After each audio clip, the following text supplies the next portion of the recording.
রাসূল সাল্লাল্লাহু আলাইহি ওয়াসাল্লাম বলেছেন, আমার প্রত্যেক উম্মতের গুনাহ মাফ করা হবে, তবে যারা গুনাহ করে বলে বেড়ায় তাদের গুনাহ মাফ করা হবে না। সহিহ বুখারী হাদিস নং 5643। আসসালামু আলাইকুম আমার প্রিয় আপু ভাইয়ারা, আপনারা সবাই কেমন আছেন? নতুন আরেকটি ভিডিওতে আপনাদের সবাইকে স্বাগত জানাচ্ছি। আশা করছি আল্লাহ তাআলার অশেষ রহমতে আপনারা সবাই ভালো আছেন। আমরাও আলহামদুলিল্লাহ আল্লাহ তাআলার অশেষ রহমতে ভালো আছি। তো এই তো এখন সকালবেলা কিছু কাজকর্ম করে নিয়ে তারপরে আমি নাস্তা তৈরি করব। আর আজকে শুক্রবার, তো নাস্তায় আজকে খুব বেশি ঝামেলা করব না। আর আমার হাজব্যান্ড নিজেই বলেছেন যে আজকে ঝামেলা করা লাগবে না। তো আজকে আমি একটু রিল্যাক্সে নাস্তা তৈরি করব। তো আজকে ব্রেড দিয়ে আমরা নাস্তা করে নিব। আর অনেকগুলো ব্রেড রয়েছে, তো এগুলো খাওয়া হচ্ছিল না, তো তার জন্য আর কি আজকে আমরা ব্রেড দিয়ে নাস্তা করে নিব। আর এখানে যে আমার কর্নার টেবিলটা একটু ভালোভাবে পরিষ্কার করে নিতেছি আমি। তো ফার্নিচারগুলো তো আসলে খুব তাড়াতাড়ি ময়লা হয়ে যায়, তো এই তো এখন এই যে খুব ভালোভাবে আমি টেবিলটা ক্লিন করে নিব। আর এই টেবিলটা অনেক দিন আগের। তো এই টেবিলটা আমার হাজব্যান্ড বাণিজ্য মেলা থেকে কিনেছিলেন, সেটা অনেক বছর আগে। তো এখনও মোটামুটি টেবিলটা বেশ ভালোই আছে। তো এই টেবিলটা আমার কাছে খুবই ভালো লাগে, এখানে অনেক কারুকার্য আছে। তো আমি এখন এই যে টেবিলের উপরে একটা ক্লথ দিয়ে দিলাম, টেবিল ক্লথ দিয়ে দিলাম, দিয়ে তারপরে আমি এই জায়গাটাকে একটু সাজিয়ে নিব।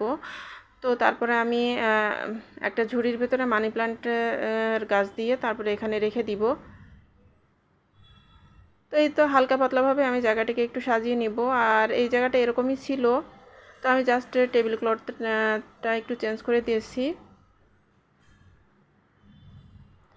তো এই তো আমি মানি প্ল্যান্টের গাছটা এভাবে আর কি রেখে দিলাম। আর আমার মানি প্ল্যান্টের গাছ কিন্তু খুবই তরতাজা আর সতেজ থাকে। তো কিভাবে আমার মানি প্ল্যান্টের গাছগুলো আমি সতেজ রাখি, তো সেটা আমি আপনাদের সাথে একটু শেয়ার করব। তো এখানে দেখছেন এই মানি প্ল্যান্টের গাছটি কিন্তু অনেক তরতাজা আর সতেজ। আর আমি এরকম সতেজ আর তরতাজা কীভাবে রাখি সেটাই আপনাদেরকে বলবো। তো আমার ব্যালকনিতে কিন্তু অনেকগুলো মানি প্ল্যান্টের গাছ রাখা আছে, তো সেগুলো অনেক সতেজ আর তরতাজা। তো আমি যে রুমের মধ্যে যেই মানি প্ল্যান্টের গাছগুলো রাখি, তো সেই গাছগুলো 10-15 দিন পরে কিংবা 1 মাস পরে হালকা হলুদ হয়ে যায় পাতাগুলো। আর গাছটা অতটা সতেজ থাকে না, যেহেতু ঘরের ভিতরে আলো বাতাসটা সেভাবে আসে না। তো তার জন্য আমি যখনই দেখি যে মানি প্ল্যান্টের গাছগুলো হলুদ হয়ে আসতেছে, তখনই আমি সেগুলো চেঞ্জ করে দিই। চেঞ্জ করে আমি ব্যালকনির থেকে যেগুলো সতেজ থাকে, তো সেগুলো আমি ক্লিন করে রুমের মধ্যে নিয়ে আসি।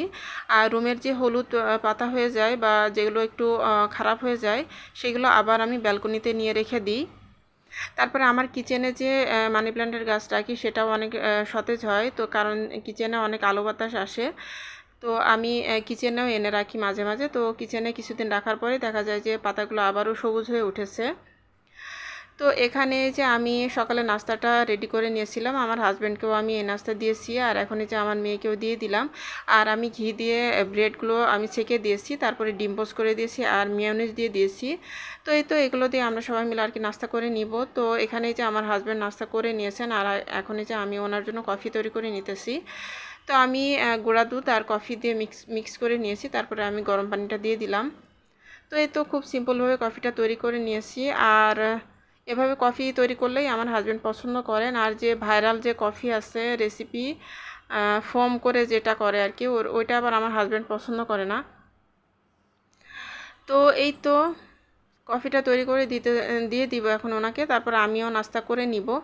আর আজকে মাছ নিয়ে আসবে, প্রচুর পরিমাণে মাছ নিয়ে এসেছিল। তো মাছগুলো আর কি কাটতে হবে। তো আমি মাছগুলো আনার পরে ডিপ ফ্রিজে রেখে দিয়েছি। তো যখন আমার হেল্পিং হ্যান্ড আসবে, তখন আর কি তার একটু আগে বের করে ভিজিয়ে রাখবো, তারপরেও সে আসলে দুজন মিলে মাছগুলো কেটে নিব। আর এখানে যে আমি গরুর মাংস ভিজিয়েছি, তো আজকে যেহেতু শুক্রবার, তো গরুর মাংস রান্না করব আজকে বাচ্চাদের জন্য।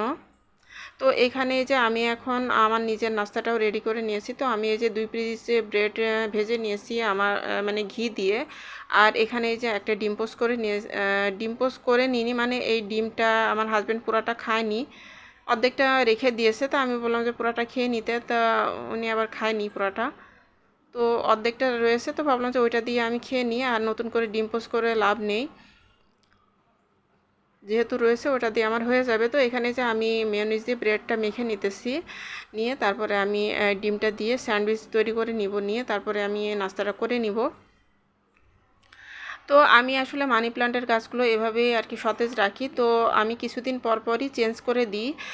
ঘরের ভিতরে যেগুলো থাকে সেগুলো আমি ব্যালকনিতে দিয়ে দিই, আর ব্যালকনিতে যে সতেজ যে গাছগুলো থাকে সেগুলো আমি ক্লিন করে নিই, পানি দিয়ে পাতাগুলো ভালোভাবে ধুয়ে ক্লিন করে তারপরে সেগুলো আমি মানে বাসার মধ্যে আর কি রুমের মধ্যে নিয়ে আসি।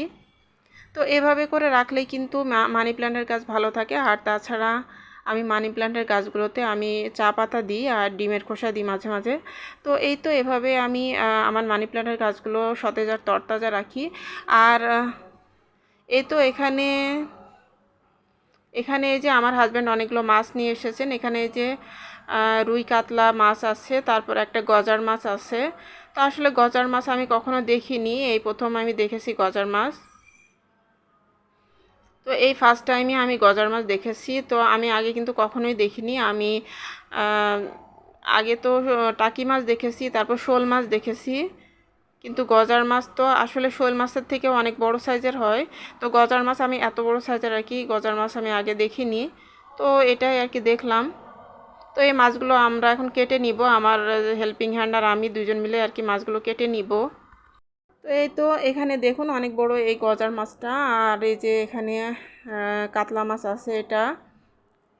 তো আসলে আমি মাছ ওইভাবে চিনি না, আমার কাছে রুই মাছ, কাতলা মাছ, তারপরে এই টাইপের মাছগুলো একই মনে হয়। তো এখানে যে এটা কাতলা মাছ মনে হয়, মাথা মোটা। তো মাথা মোটা মাছগুলো তো কাতলা মাছই হয়। আর এখানে যে অনেকগুলো ছোট মাছ এনেছে, তো এই ছোট মাছগুলো অনেক সুন্দর আর কি, অনেক তাজা ছিল। তো এখানে এই যে চাপিলা মাছ আছে, তো একদমই টাটকা ছিল ছোট মাছগুলো, মানে গুঁড়া মাছগুলো অনেক ভালো ছিল। আর এখানে যে চাপিলা মাছ আছে মানে বেশ বড় বড় সাইজের, আর চেলা মাছ আছে, পুঁটি মাছও ছিল। তো এই তো পাঁচমিশালি আর কি এখানে ছোট মাছগুলো। তো এই যে দেখুন কত বড় বড় চেলা মাছ। তো মাশাআল্লাহ খুবই সুন্দর ছিল মাছগুলো, আর একদমই তাজা ছিল। তো এই ছোট মাছগুলো আজকে কাটা হবে না, এগুলো আমি বক্সে করে রেখে দিব। আর বড় মাছগুলোই আমরা কেটে নিব, কারণ এত মাছ তো একদিনে কাটা সম্ভব না। তো তার জন্য আর কি আর এই ছোটো মাছ কাটতে তো অনেকটা সময় লাগে। আর এখানে এই যে পেঁপে এনেছে, তো এই পেঁপেগুলো আমি মানে এইগুলো আমাদের সবজি বাগানের পেঁপে। তো এখানে যে লাউ এনেছে, আর এখানে পেঁপে এনেছে অনেকগুলো। তো এই পেঁপেগুলো আসলে পাকানোর জন্য পেরেছিল, কিন্তু পাকেনি ঠিকমতো, তো বাসায় নিয়ে এসেছে। তো এই তো আমাদের কিন্তু মাছ কাটা হয়ে গিয়েছে, আর মাছ কাটতে কিন্তু অনেকটা সময় লেগে গিয়েছিল। তো এই যে মাছগুলো কেটে ধুয়ে পরিষ্কার করে তারপরে এখন এই যে বক্সে করে ডিপ ফ্রিজে রেখে দিব। তো আসলে মাছ যেদিন আনে সেদিন তো আসলে অনেক বেশি ঝামেলা হয়ে যায়। তো আসলে আজকে গরুর মাংসটাই রান্না করেছি, আর কোনো কিছু রান্না করা হয়নি। আর গতকালকে রাত্রে ডাল আছে, তো সেটাই বের করে গরম করে নিব। তো এই তো এখন এই যে আমি মাছ ডিপ ফ্রিজে রেখে তারপরে এখন এই যে আমি গরুর মাংস বসিয়ে দিতেছি। তো আসলে মানি প্ল্যান্টের গাছগুলোর কথা বলতেছিলাম। তো কিছুদিন আগে তানুমানু ব্লগের ভাইয়াটা আর কি বলছিলেন যে ওনাদের বাসার ভেতরে যে মানি প্ল্যান্টের গাছগুলো রাখেন, তো ওই গাছগুলো নাকি মারা যায়। তো আসলে মানি প্ল্যান্টের গাছ, তারপর স্নেক প্ল্যান্ট যেটাই হোক না কেন, আলো বাতাস না পেলে কিন্তু গাছ ভালোভাবে গ্রো করে না। তো এভাবে আসলে স্পেয়ার গাছ রাখতে হয়, মানে যেগুলো আর কি ঘরের ভিতরে যখন দেখা যায় যে নষ্ট হয়ে যাচ্ছে, তখন সেগুলো ব্যালকনিতে দিয়ে দিতে হবে। আর ব্যালকনি ভালো গাছগুলো এনে আবার রুমের মধ্যে কিছুদিন রেখে দিতে হবে। তো এভাবে এক্সচেঞ্জ করে করে যদি গাছপালা রাখা হয়, তাহলে ঘরের ভিতরে গাছগুলো সতেজ এবং তরতাজা থাকে। তো আমি যেটা আর কি করি সবসময় সেটাই আপনাদের সাথে শেয়ার করলাম।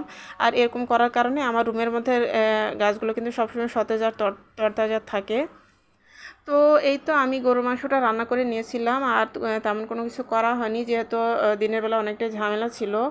তো আমার প্রিয় প্রিয় আপু ভাইয়ারা, যদি আমার চ্যানেলের ভিডিও আপনাদের কাছে একটু ভালো লেগে থাকে, তাহলে দয়া করে আমার চ্যানেলটি সাবস্ক্রাইব করে আমার চ্যানেলের সাথে থেকে যেতে পারেন, আর আমাকে একটু সাপোর্ট করতে পারেন। আমি ইনশাল্লাহ আপনাদেরকে সাপোর্ট করব। তো এখানে এই যে আমার হাজব্যান্ড কিছু কলা এনেছেন, তো সেই কলাগুলো আমি এখন গুছিয়ে রেখে দিলাম, আর একটা কলা আমি খেয়ে নিতেছি। আর রাতের বেলা আমি গজার মাছের ভর্তা করব। তো এই তো গজার মাছটা আমি হালকা করে ভেজে নিয়েছি, কয়েক টুকরো, আর এই যে শুকনো মরিচ ভেজে নিয়েছি, আর ধনিয়া পাতা কেটে নিয়েছি, আর মাছগুলো কাটা বেছে নিয়েছি। আর সেই সাথে আমি সরিষার তেলের মধ্যে পেঁয়াজটাকে একটু হালকা করে ভেজে নিয়েছি, নিয়ে তারপরে সব কিছু একসাথে করে খুব ভালোভাবে মেখে নিয়েছি। আর সামান্য সরিষার তেল দিয়েছি, আর ঘি দিয়ে দিয়েছি। তো এই তো এভাবে আমি গজার মাছের ভর্তাটা করে নিয়েছি। তো নর্মালি আমি এভাবেই সব ধরনের মাছের ভর্তা করে থাকি। তো এটাই কিন্তু খেতে অনেক বেশি মজা হয়, আর আমার বাচ্চারাও অনেক পছন্দ করে এই মাছের ভর্তাটা। তো আমার বাচ্চারা কিন্তু খেয়েছে, আমার 3টা বাচ্চা এই মাছের ভর্তাটা খেয়েছে, অনেক পছন্দ করেছে। আর এখানে যে কিছু হালকা পাতলা রান্না করে নিয়েছি রাতের বেলায়। তো এই তো আজকের মতো এখান থেকে বিদায় নিচ্ছি। আপনারা সবাই ভালো থাকবেন। আল্লাহ হাফেজ। আসসালামু আলাইকুম।